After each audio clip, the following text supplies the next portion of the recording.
Welcome aboard. This is Whale Watching, an inbound marketing show to help you land more whales. I'm Josh, the HubSpot expert. And I'm Holly, the niche inbound strategy expert. We work at Protocol 80. We're an inbound marketing agency located just outside of Bradford, Pennsylvania. Yep. And we work with manufacturing companies, healthcare companies, helping them generate leads and close sales. Yeah, and this show is for sales, service, and marketing professionals looking for strategy, advice, and insights. If you're having any trouble driving traffic, getting leads, doing reporting, that's what we're here for. We are here to help. Yep. Last month was our 9th episode. We interviewed Donnie Kemick. He's the CEO of Protocol 80, and we talked about websites. Yeah, and if you missed that one, it was really fun.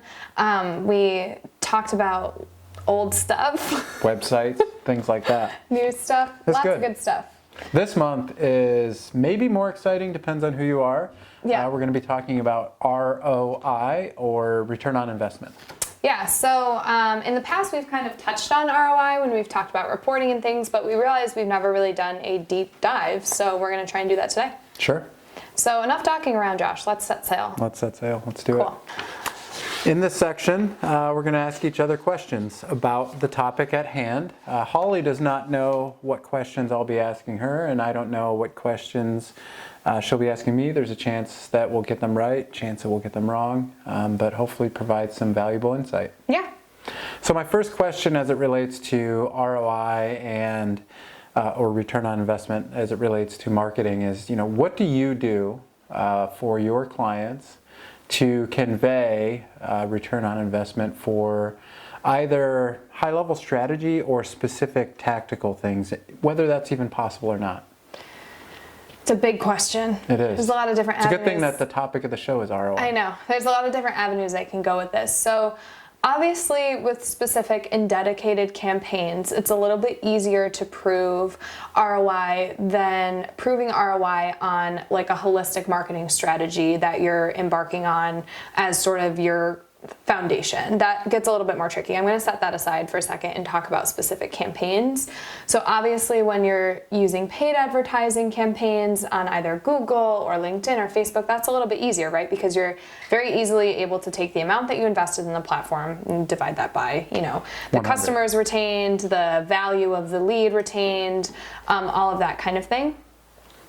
When looking at inbound as a whole, it gets a lot dicier, right? Because, and I was just having this conversation with a client this morning in terms of they've seen a really high amount of people who are just directly emailing their solutions at email address and like looking for something right off the bat. And that tends to be something that we would consider an indicator of marketing success, because likely that person didn't just like shoot out of bed one day and be like, I need to find an email address for client, you know what I mean? They probably came across a resource either through an ad or through Google years ago and never converted, so we didn't know they were there. So it gets a little dicey, but overall, any type of success that we see in terms of conversations that are happening with sales, in terms of form submissions, phone calls that are coming in, can really be a part of the formula for ROI and calculating that. And when you're trying to calculate that or pulling that all together, are there any specific technical or software or whatever tools that you would recommend a marketer to put in place to make sure that they're capturing the right data to be able to report out? Yeah, of course you need to have your Google Analytics, your Search Console, your ads, AdWords if you're running paid ads. But also having a CRM is important, because you can't calculate ROI as a marketer if you're completely blind to what's happening on the contact and company level.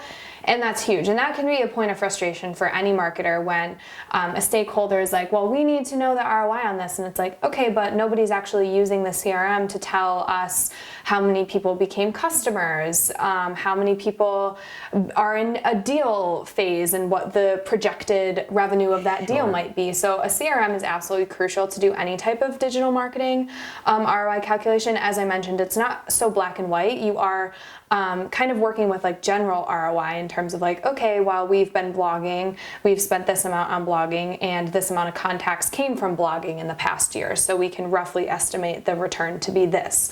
You know what I mean? So if we have no way of seeing the disposition, the status of the leads and the conversions that come in, we cannot possibly even begin to do an ROI calculation. So CRM is super important, and then of course making sure that you have all of your beautiful Google tools set up so you can actually see the data. And we did an episode on CRM a while back, might have been episode 4 or 5.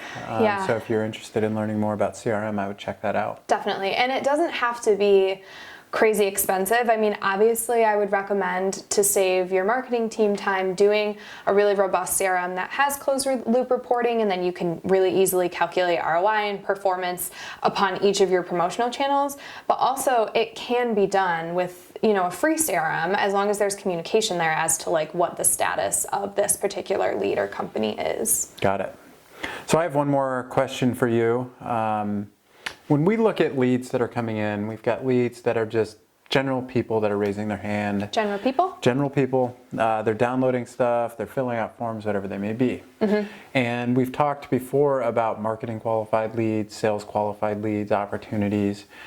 When you're talking to clients about ROI or looking at ROI calculations, how do you look at a marketing qualified lead versus a sales qualified lead and try to do the math there as to what sort of, even if it's not like an official return, they haven't paid dollars, right? But there's still value in that. How do you calculate that? Yeah, so the first thing that you need to understand before going into the, not you specifically, you know, the conversation that needs to happen is what the estimated length of the sales cycle is, what the estimated percentage of like MQL to SQL and then SQL to customer is, and then you can sort of work backwards from there. And then obviously that gets into like average deal size based on the type of customer that they are. So we know that in aerospace, it takes about a year to turn an MQL to an SQL, and then from there there's about a 50% chance of close, and the average deal size is 3 million. So knowing that, you can sort of work backwards and start to estimate, and all of that data again should be in your CRM. You should be able to know exactly like how long it took to go from each life cycle state and then begin to build on that. So that's obviously assuming that you've been doing marketing tactics and had a CRM for a couple of years, like long enough that you could know that information. If you don't have all of that, then it gets a little bit more of a guesstimation, but it does ultimately come down to like, okay, what percentage of total deals ends up being closed once your sales team gets on the phone with someone, and then kind of applying that backwards all the way down to MQLs. And then also there's usually industry benchmark information as well that can be a really good place to start, and then kind of just push and pull based on the specific company. Sure, and I think that that's valuable for understanding the value behind those MQLs so that there's some buy-in as to whether the marketing strategy is working or not, especially in, like you mentioned, aerospace, where you're looking at potentially a year to convert them even from MQL to SQL, and then how long is the actual sales cycle once they become an opportunity. Exactly. And not to be the annoying agency person, but to play devil's advocate in terms of the intangible we could never calculate ROI, and I mentioned sometimes that can be phone calls out of the blue, emails out of the blue that are just like, hey, this super qualified lead came in and talked directly to sales. Likely they were nurtured, right? Like logic says this person in this B2B considered purchase space didn't just decide one day to pick up the phone and call. Other examples of things that are really hard to kind of measure is like brand awareness ROI. That intangible, and we've heard clients say this, but again, there's no great way to put like numbers on paper to it, but in terms of like, you know, after we've been producing resources online, more people stop by our trade show booth because they recognize our name from being in industry publications and things like that. It's really hard to create a direct line between the thing we did that brought that person to the booth and their eventual dollar deal value. But I mean, little things like that, I think there's immediate and quick return on, maybe even before, if it's a long sales cycle, before we actually see those dollar value rise. Yeah, some of those companies that have been blogging for a long time and maybe just do a really great job of speaking to the industry and the topic that have become thought leaders, it's super difficult to calculate our ROI on being a thought leader in the space.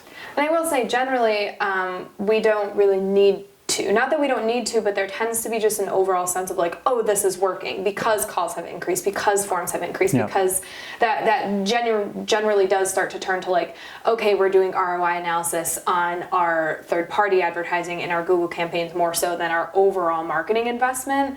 And another quick note on that as well, in terms of print ads, which aren't completely dead, making sure that you're calculating ROI by asking that publication for, their distribution, size, if they can get you information on like click-through rate on their email and things like that, and then comparing that to what that actually brought to your site. And you can do this through UTM code tracking. You can do this through Keep going. Oh, QR codes? QR codes, yeah. Thank you. So you can put a QR code on a print ad, and then a UTM code on that QR code, and then track how many people that's bringing in. You'd be surprised how many, well, maybe you wouldn't, but a lot of people would be surprised probably how many people will still just like do a print ad and hope for the best. Like, there are ways to digitally track traditional marketing methods. Sure. And then those are usually expensive. Some manufacturers will spend, lots of dollars on print ads and have no idea if they're actually working. And same is true for trade shows as well. Yeah. It's nice that QR codes don't need a specific application anymore. When they first came out, you had to have a QR code reader. Yeah. Now you just pull out your camera, you can scan it, and I think that helps to calculate some of those more physical ads and the activity that they're getting behind the scenes. Yeah, and that sounds really complicated, and it's not. Like, there's free QR code generators, literally free. That you just Google QR code generator, you put your link in, a tracking link, hopefully. Funny, maybe not funny story, but interesting story. Maybe we should have talked about this last month. At one point in time, Protocol 80 had its own QR code generator. Wow. As like a paid No, service? It was free. Oh, right, you said that, free QR code. It was free. You guys were ahead of the times. I know. The pandemic really brought back QR codes. Yeah. And Netflix. Yeah. Does it make you like the pandemic more or less? Yeah, love the pandemic, ever since the dawn of QR codes. Yeah. No. All right, should we get into your questions? Sure. All right. Was that all you had for me? That's all I had. Cool. So, what do you think is a common misconception about ROI in the B2B sales space? Well, that it's not able to be calculated, and I guess that there's some truth to that. It's not truly able to be calculated back to the exact dollar amount, because there's so many things that get overlooked in the ROI space. Did you turn that around so people could see the HubSpot?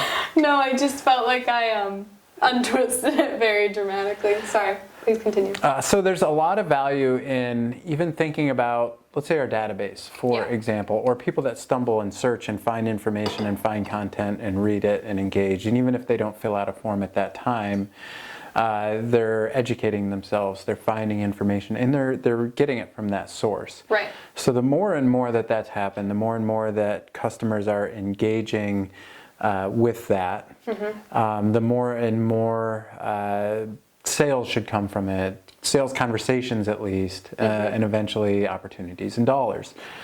Now, tying it back to just the fact that someone read an email and saying, that email read was worth this, or this blog post read, that's nearly impossible, right? But at the same time, we should be able to look and correlate when we've truly taken the step to be doing marketing and look at that activity and look at the performance and look at all of these other metrics that are aligning with those, and then also look at the bottom line, look at the books and see what's happening. Are our clients re-engaging? Are our clients purchasing from us more? Are they asking us about more of our services? Are we getting net new people that we've never heard of that are calling, like you mentioned? So while it's really, really difficult to just do the math and say X times Y is whatever that equation works out to be, there's still some value in looking at that holistically and just looking at the bottom line, looking at what you've invested in marketing, both time and financially, and doing some calculations there. Definitely. That actually, my fifth question was, how do you feel when people say there's no way to calculate ROI? So that's sort of both. Yeah, it's a gray area. It's like, it's not simple. Right. I didn't go to the store and buy a pack of bubble gum and got 5 sticks of bubble gum or whatever you get in a How do you pack of bubble calculate gum. the ROI on bubble gum? I'm calculating how much bubble gum I have received. Okay, got you. What is your recommended cadence for ROI analysis? Is it something that should be done monthly, quarterly? I would say it depends on your sales cycle. Yeah. And if you're just starting and your sales cycle is longer, it's going to be longer before you can actually calculate that, unless you have tied a specific value to early stage opportunities like marketing qualified leads, and you understand what that is. Yeah. There's so many challenges with people not really understanding what a qualified lead value is for them that may not be immediately possible. Yeah. So I think that you have to look at that and say, when we've started whatever activity, whether it's marketing or whatever else it may be that you're trying to produce that ROI, you have to look at the sales cycle and how that correlates. So it could be anywhere from within the first week to within the first 2 years. At the same time, if you do have a really long sales cycle, I'd recommend doing the math backwards and saying, we understand this is going to take a long time. But we also understand that, qualified leads aren't coming in just out of the woodwork. Right. So we should try to get a general understanding of what the value of one of those qualified leads might be, and maybe that's tying it and correlating that to some of the traditional sales if you don't have some of the digital data to prove that point. Yeah, and I think on that point as well, one of the areas with longer sales cycles is because it's not something that comes up initially in terms of like, oh my gosh, we have all of these leads coming in, we need a way to calculate ROI. Sometimes what will happen is the definitions of what's an MQL, of what's an SQL, of then what that means to the companies are reactively defined instead of proactively defined, which can make it super difficult as a marketer. When someone's like, we want to calculate, the ROI of SQLs, and it's like, well, we don't even know what an SQL means to you. You don't want to be having those conversations 2-3 years after you've started the marketing activity. You want to do that immediately to set yourself up for ROI calculations. Agreed. For sure. I know you asked me this, but what software and tools do you find helpful as well? I thought you kind of nailed it. Like, I'm sure. Let's not talk about that anymore. The CRM, I think, is the number one thing, because now we're also we're looking at that a little bit more holistically. We're not just looking at Google Analytics and seeing, what came from an e-commerce sale or who filled out a form. We can look at what everything is doing, and we can look and see, even though this might have been someone that our sales team talked to at a trade show and they had conversations, that same person also read 5 blog posts and downloaded a white paper. There's some value in that as well that you can garner from a CRM that you cannot see in Google Analytics or any of those other tools. So I would say that's the number one thing, is having some sort of tool that can provide some closed loop reporting, making sure that the teams are actually using it completely. Yeah, and HubSpot, I know obviously we've talked before, HubSpot is the CRM we have all of our clients on. It's the CRM that we use. Nice product placement, let me spin my water bottle around here. But seriously, and what's really nice about it is they actually have those attribution pies, like pie charts that are on each contact record, which is really cool, and it shows you who and what activity owned the generation of this lead. That's a really easy way at a glance to see like which of your activities are running away with it, and obviously like the second half of ROI analysis is determining how you use that information to move forward, and that's where CRM really comes into play as well. Like, and then what? Like, okay, cool, we learned this, and then what? Because then ultimately you're making decisions on what to invest in moving forward, or you should be. Sure. And then you also mentioned tracking ROI of a campaign. So I really like the campaigns tool in HubSpot and associating all of those assets. So like if I'm doing a trade show, and I'm associating, our print QR codes, our blog posts, our emails that are going out, our social posts, our workflows, and I'm associating that all back to the campaign. I can now see what that campaign drove and even calculate ROI for something like trade shows, which is really difficult in the past. Yes, absolutely, absolutely. This is my last question for you. What is one thing you wish you knew when you got started calculating ROI in this space, like specific to like niche B2B inbound type ROI? Is there something you would go back and tell your younger and dumber self? My younger and dumber me. Yeah. Boy, that's a really difficult question. I've had a lot of conversations about ROI, and we look at everything from what's the value of a sale, like that first time we get a net new customer, also to like what is the value of the total customer lifetime value. So if you're really good and you don't have a lot of friction in your flywheel, you are potentially going to resell to those same customers. They're going to become fans of yours and provide referrals. It's really, really challenging to understand that total customer lifetime value. Yeah. So I don't think that there's just like a cut and dry, let's calculate this ROI. I think I, at one point in time, hoped we could do that and make some estimations, like if you invest this in marketing, here's what your potential ROI is. And I don't think I ever had blinders on to say, this is exactly what's going to happen. We're promising this. Yeah. But I think the other thing that I think about, or that maybe business owners don't think about, is in many cases, just one customer will pay for an entire year's worth of marketing, whether it's someone internally that you're paying for their time, or whether you've hired an agency.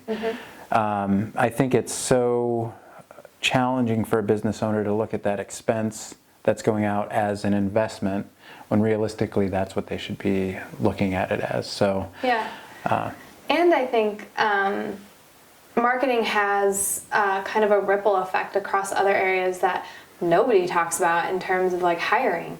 Like if you are looking for, there's a labor shortage in manufacturing right now, like that's no secret. If you're looking for young engineers that you want to get excited about your company and come to you, like a company with a blog that explains what you do and really, enticing videos, like where do you think that person's going to work versus someone who hasn't touched their website since, 1996 or whatever. And same with also like procurement, like you're going to sell your company. Well, you might, that's all assets that should be taken into consideration. Absolutely. And again, like that's not anything that you could ever measure, but in the, pro marketing side of Two things. more that I would add to that would be salesperson efficiency. So like if you're taking your marketing assets and reusing them in sales conversations, that's something that your salesperson doesn't have to try to rewrite and find and hunt down. It makes them significantly more efficient and probably more accurate, to be honest, because a lot of salespeople out there will throw something together whether they know it's accurate or not.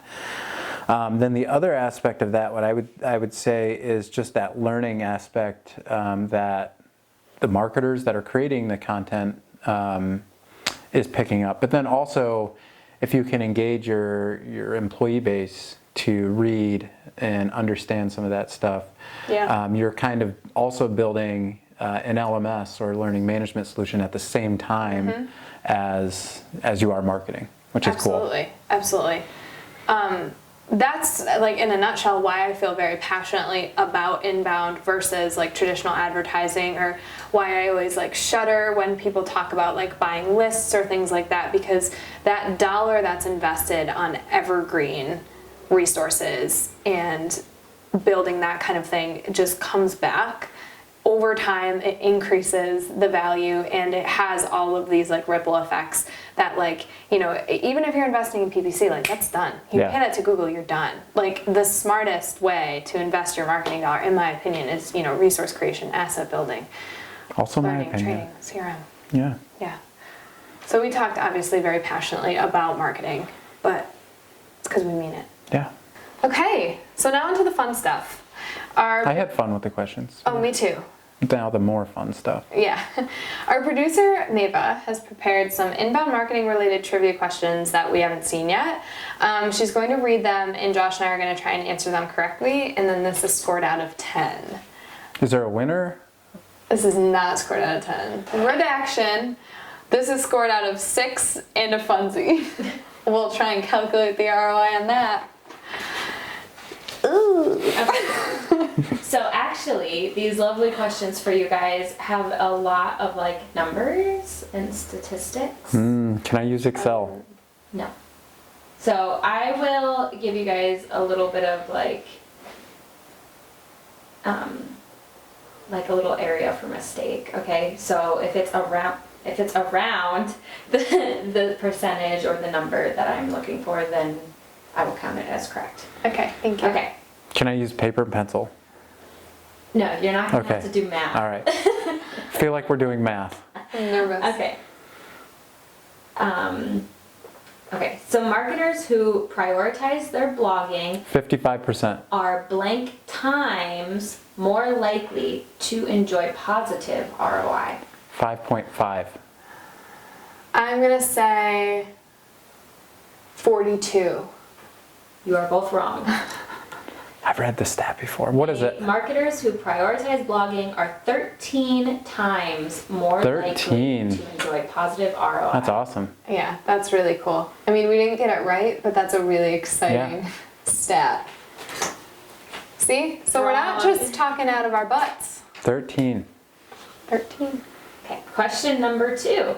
Okay, companies that use a blog, generate what percentage more leads than those who don't? 55%. I'm going to say 100% more leads. Okay, Holly is closer. It's 126%. Holy Wow. bleep. I know that If I 55 may. is going to be an answer. at Are you some going to point. guess 55 for all of them? I might. I'm gonna just tell you right now that you're not gonna want to commit to that. Wow, really? 126% more leads. That's pretty cool. Blogs are important. This makes me feel better about the fact that we harped on the importance of what we do for this Yeah, episode. for sure. Because it's actually helpful. Okay. Facebook drives what % of all traffic across the entire internet? 20%. 2020. No, just 20. 20. All traffic across the internet globally, Yeah, the internet is cool. 18%. It is You said 20. 23%. Woo! Wow. And I was close on that last one too. Much Yeah. closer than Josh. You said 30. I was thinking 55. She's hoping never to say that again, though. Yeah, it's true. Okay. How many active users does Twitter have monthly, approximately? Today, in whatever month we're in of 2021, Yeah. I'm going to say 290 million. I'm going to say 4 billion. It is 320 million active I was, users. I was, Billion. I was pretty close. How mu- Wait, how many people are on the planet? I don't know. It's like 7 billion, right? 7 million? Hey Siri, how many people are on the planet? Here's what I found from wikipedia.org. In demographics, the world population is the 7.8 total number billion. of humans currently living Isn't that what you and was said? estimated to have reached 780 crore people as of March 2020. Didn't you say 7.8 billion? I said 7 billion. Yeah, that's what it is. So you're telling me only 320 million active users monthly. And my guess was 290. Yeah, you were much, much closer. I was going to say 55, but Yeah, I'm glad you didn't. What percentage of marketers said that they could prove inbound ROI for their company? 0%. 15%. You'll be shocked to know it's 41. Wow. Really? I guess proving ROI is not as difficult as calculating exact ROI. Yeah, no, that's true. You can prove ROI. And also ROI can mean anything. Like I could say the return that I want on my investment is 6 donuts. You could. Like it can really mean anything. It's usually dollars. Okay. Email is almost blank times better at acquiring new customers than Facebook and Twitter. First of all, even if it's just 1 times, that's not my guess, but I'm excited by that stat. It's very validated. I'm gonna say 6. 6 times more likely. I'm going to say 30. It is 40 times. Wow, that's Better. fun. That's fun. I'm gonna give that one to Josh. Yeah, no, fully. So you both have 1 point each. But I said 290 million. That's pretty close. Okay. Okay, well, I said 1 too. He said what? One of She was them, pretty close on one of I them. was close. Yeah, on one of them. I felt like there were 2 that I did good, but that's fine. If you can tell me what 2 they were, then I'll give it to you. Honestly, I've been blacked out this whole time. I don't I don't know. Okay, so our funsies question, bonus question. So, the iconic Twitter logo has a name. And he is named after a legendary Boston Celtics player. Is he Larry Bird? Is he Larry Bird? Yes! Woo! Josh won trivia. I said Larry Bird first. You did say Larry Bird first. She did, but name one other legendary Boston Celtics player. I'm thinking.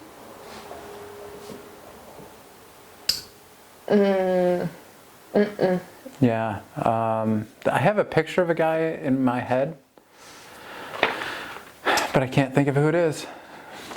Let's move on. All right. And talk about our main takeaways. Main- So someone tuned out. They went and switched. I over doubt their they would ever do laundry. that. I know. But let's just say they did. Okay. What should they hear right now? And I would like to argue that this is main takeaways with an E, like a pun, because there's an ocean in Maine, and maybe there's whales there. Okay. By all means, press on. I would say that calculating ROI is difficult down to the dollar, down to the X amount or X percent ROI, but yet still feasible, and there's a lot of intangibles that just you can't calculate that should be at least taken into consideration, especially if we're thinking about warm and fuzzy ROI. Yeah. I think, to be fair to all parties, like stakeholders, your sales team, your service team, your marketing team, the second that you decide that you are investing in marketing, you need to clearly identify what ROI means. Like I said, it could be dollars, it could be donuts.